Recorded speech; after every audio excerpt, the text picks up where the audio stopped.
교회가 탄생한 날입니다. 우리 생일입니다.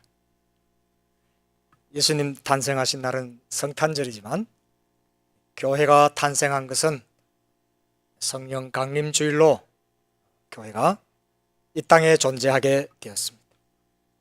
우리 하나님께 한번 영광의 박수 한번 하십시다.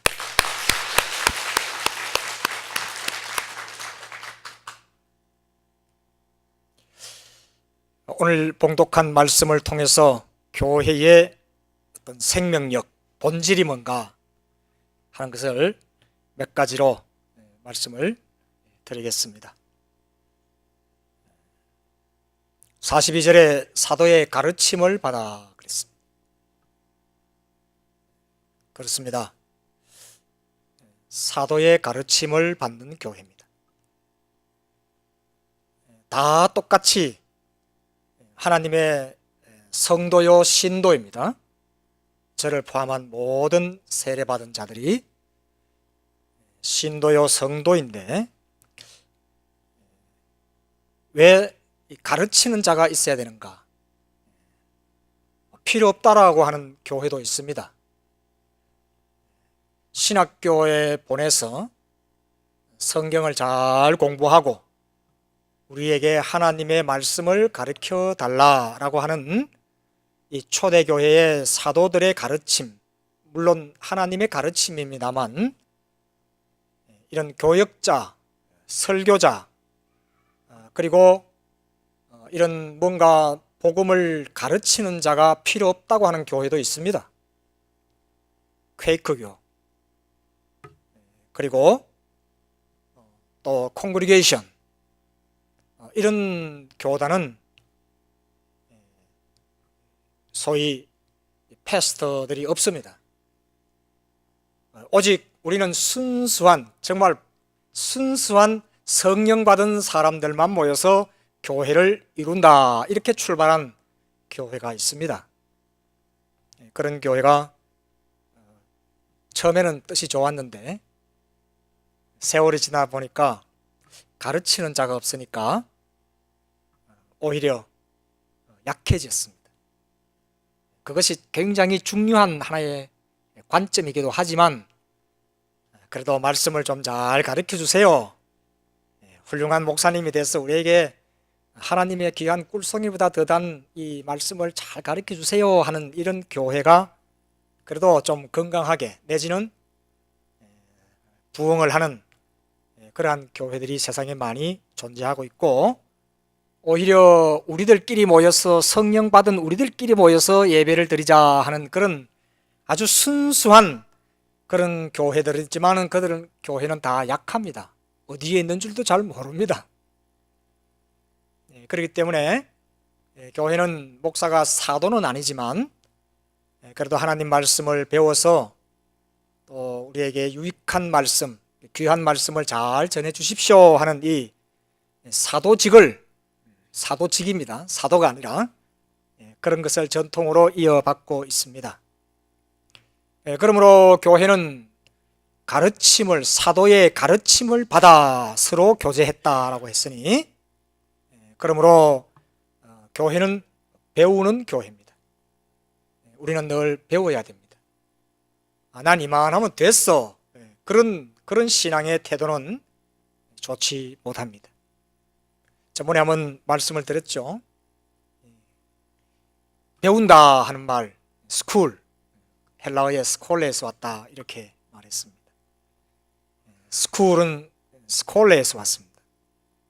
학교, 배우다, 전부 다, 그리고 쉬다, 전부 다 스쿨입니다.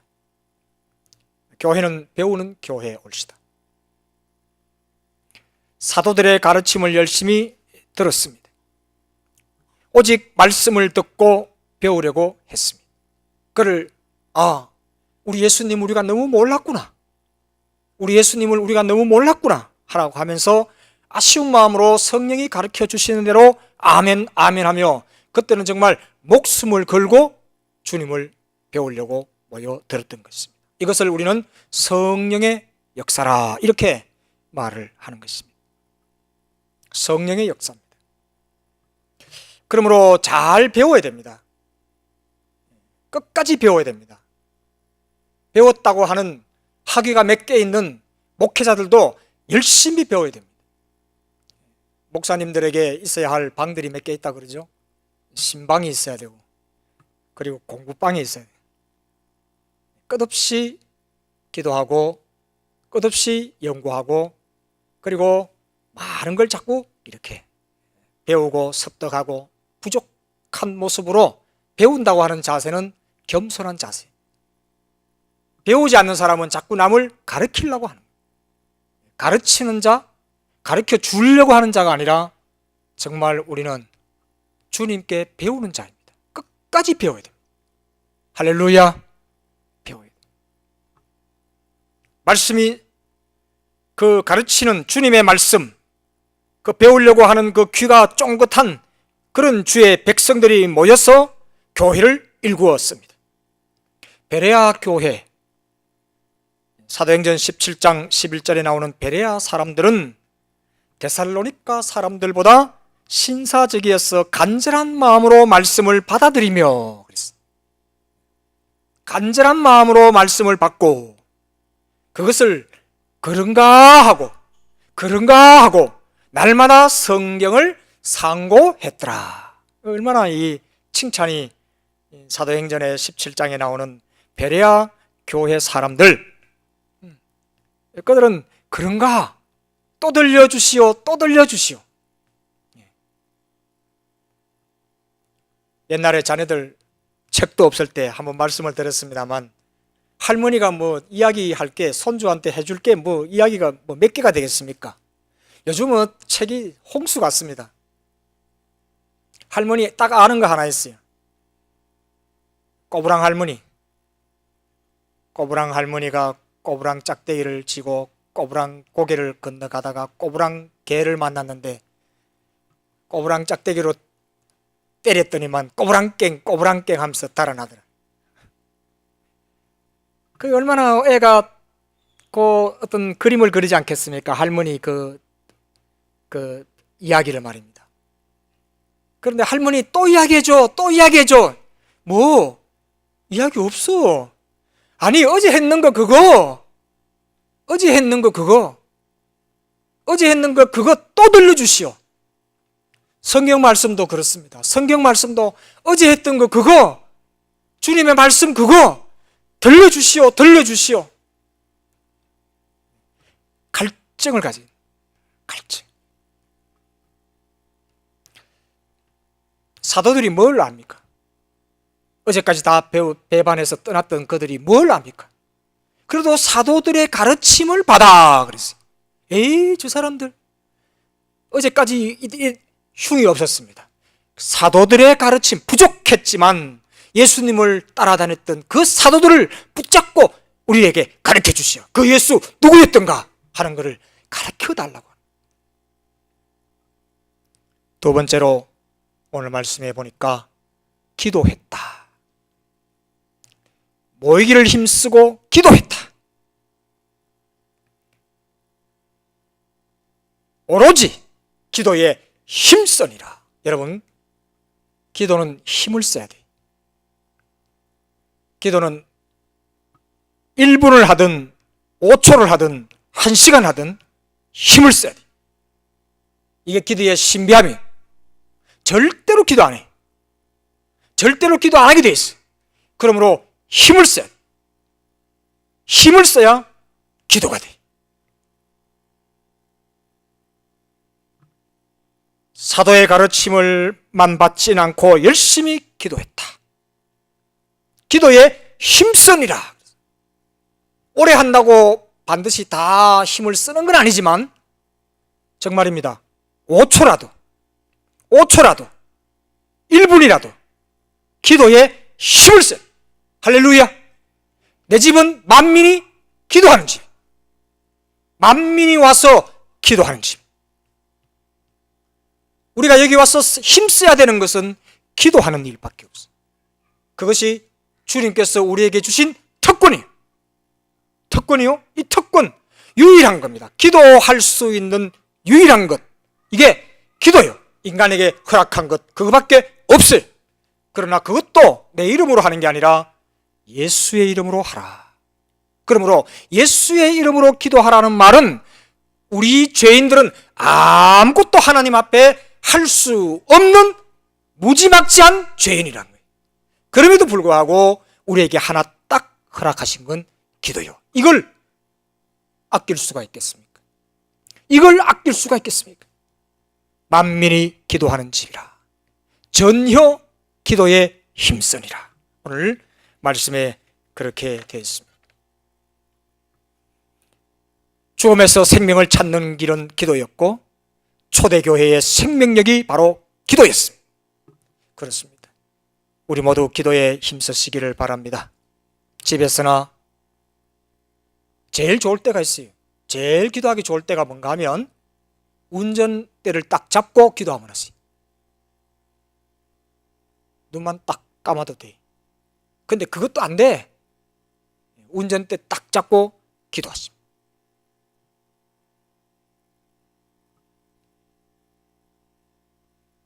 세 번째로는 이렇게 모인 주의 백성들 속에 사건이 생깁니다.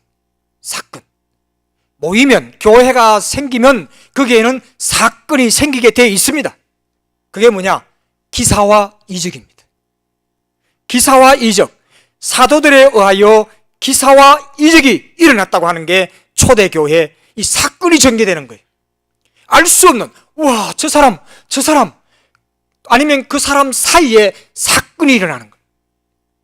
사람이 변화됩니다. 생각해 보십시오. 한국의 초대교회 목사님의 대부분이 누군지 아십니까? 동네 깡패입니다. 목사님이 되신 분 중에 모든 사람들이 다 동네 깡패입니다. 깡패 더 잘하려고 신학교 갔습니까? 아니, 그런 사람을 주님이 쓰셨습니다. 대한민국의 교회사를 보십시오. 다 동네에서 한가닥 하시는 분들입니다. 그런데 하나님께서 그들을 성령으로 감동하셔서 한국의 뿌리로, 믿음의 뿌리로, 교회의 뿌리로 그들을 쓰셨으니 이것이야말로 사건이 아니겠습니까? 창피한 일입니까? 아니, 이규풍 목사님 같은 분은 정말 유명한 깡패입니다. 평양신학교 들어갔고, 김익두 목사님도 깡패. 근데 그분이 정말 목사라고 하는 걸 안다면 목사해서 평양으로 간 것도 아니고 목사돼서 서울로 간 것도 아니고 목사되어서 제주도로 갔습니다. 그 교회를 일으켜 세운 자들입니다. 그러므로 이거야말로 사건입니다. 놀라운 사건이고 이것은 생명력입니다. 복음의 생명력입니다. 사도들도 그들도 전혀 능력이 없었는데 성전에 들어갈 때 안전뱅이를 일으킨 사건, 사도행전 3장 2절 나면서 안전뱅이 된 사람이 메고 오니 이런 성전에 들어가는 사람들에게 구걸하기 위하여 날마다 미문에 란 성전에 있는지라 그렇게 말하고 있습니다. 사람들이 성전에 두었지만 변화받고 성령 받은 제자들이 새롭게 보였습니다. 그 사람이 한 번, 두 번 앉아 있었겠습니까? 아니, 한 번, 두 번 앉아 있을 게 아니에요. 그러나 사도들은 그들을 보지 못했습니다. 성전에 들어갔습니다. 성령 받고 나니까 보이는 거예요. 일어나라! 예수의 이름으로 일어나라! 예수의 이름으로 라고 하는 그 이름으로 일어나라. 같이 들어가자.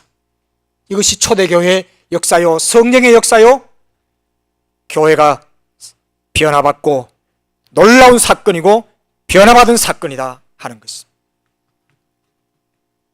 우리 교회도 30년 정도 되었습니다. 이 30년 동안 지켜보며 또한 여러 사건들을 많이 보셨을 것입니다.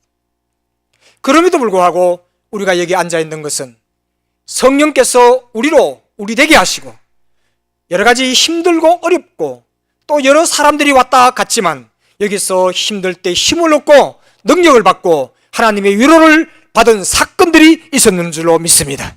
그러므로 교회는 영원합니다. 비록 혹시 어떤 장소에서 교회가 없어질 때라도 주님께서는 우리 인간을 교회에서 만나시고 교회를 통하여 역사하시는 주님이신 줄로 믿습니다. 왜? 교회는 우리의 몸이 아니라 그리스도의 몸이기 때문입니다. 그렇습니다. 네 번째로 초대교회는 나누는 교회입니다. 물건을 서로 통용했다. 나누었습니다. 여러분, 우리가 공동 식사도 예배의 하나입니다. 초대교회는 예배 드리고 그리고 음식을 나누었습니다. 애찬이라 그럽니다.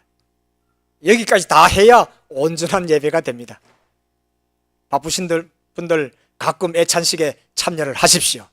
물론 예배 속에는 성찬의 예배와 말씀의 예배가 있습니다만 예배와 모든 같이 애찬을 나누는 그 모든, 이 헬라어로 코드시라 그러는데 이게 다 있어야 온전한 예배가 되는 것입니다. 그렇습니다. 그것을 나누는 것입니다. 많이 가져올 수 있는 사람은 많이 가져왔습니다. 적게 가져올 수 있는 사람은 적게 가져왔습니다. 뭐라도 빈손으로 온 사람도 다 같이 조금 더 창피하지 않게 서로 귀한 주님의 생명의 떡을 나누었던 초대교회인 것입니다. 다섯 번째로 교회는 예배하는 교회입니다. 예배하는 교회.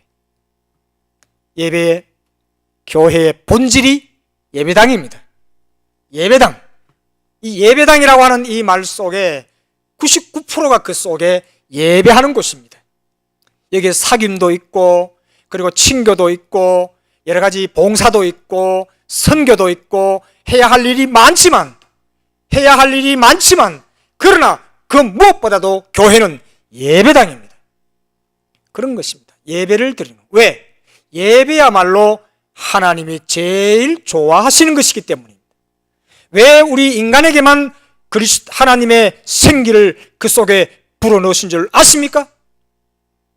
왜 하나님이 지으신 모든 창조물 속에 왜 그리스도의 하나님의 이마고데이, 하나님의 이미지, 하나님의 형상을 담게 하셨는가 하면 바로 예배를 받기 위해서 인간에게만 하나님의 형상을 넣으신 것입니다.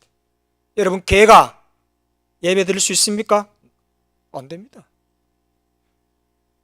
저 바다에 있는 고래가 하나님을 예배할 수 있겠습니까? 안 됩니다. 그들은 마음껏 뛰어노는 것으로만 인해서, 건강하게 뛰어놀고 번성하고 생육하는 그것으로만 인해서 하나님은 영광을 받으시는 것이고, 오직 인간만이 하나님께 예배 드릴 수 있는 것입니다. 그러므로 이 예배당이라고 하는 것은 하나님의 창조물 가운데 가장 귀한 것입니다.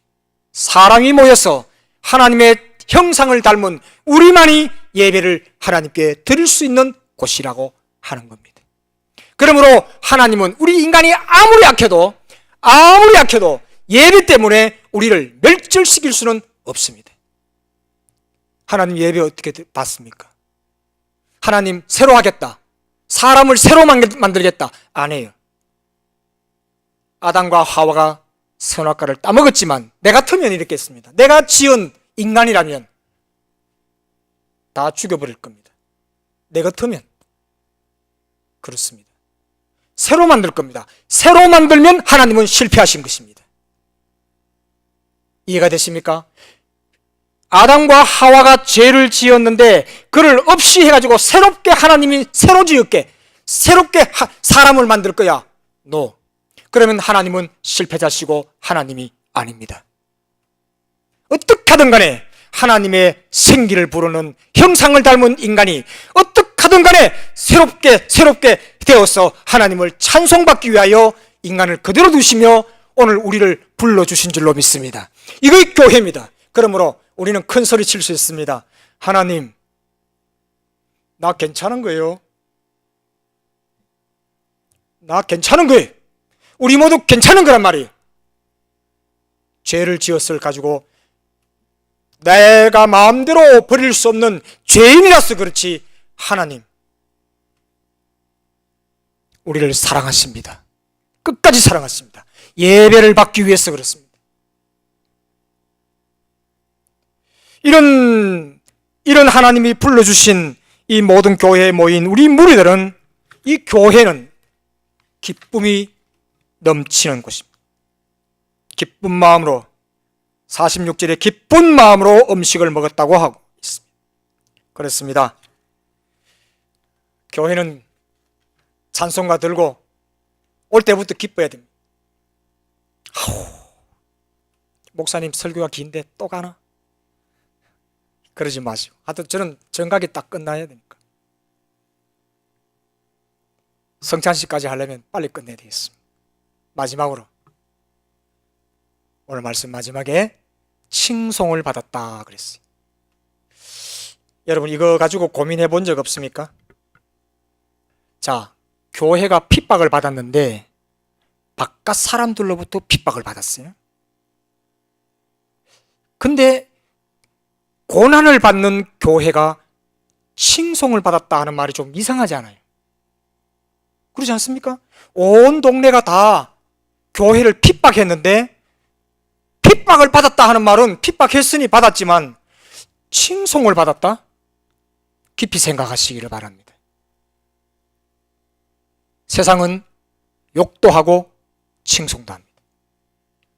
때로는 하나님께서 교회를 살리시기 위하여 밖에 안 믿고 교회를 어지럽게 하는 사람들 손까지도 쓰신다고 하는 사실입니다. 세상 사람들에게 칭송을 받았다는 말은 교회의 자존심이 상한 겁니다. 사실은 그렇습니다. 칭송받는 건 좋습니다. 그럼 고난을 교회는 끝까지 고난을 받게 되어 있습니다. 왜? 하나님이 죄인들이니까, 밖에 있는 사람은 더 죄인이니까 교회는 끝까지 고난을 받게 되어 있어요. 그럼에도 불구하고 초대교회는 어떻게 하든 간에 이 생명력으로, 교회의 생명력으로, 주님의 생명력으로 교회는 건전하게 칭송을 받았다고 하는 이 말씀이 성경에 적혀 있습니다. 그렇습니다. 우리는 하나님으로부터 칭찬받고 세상 사람들로부터 부름을 당하고 우리는 기쁨이 넘치는 주의 몸된 교회 모든 우리 성도님 되시기를 주의 이름으로 축원합니다.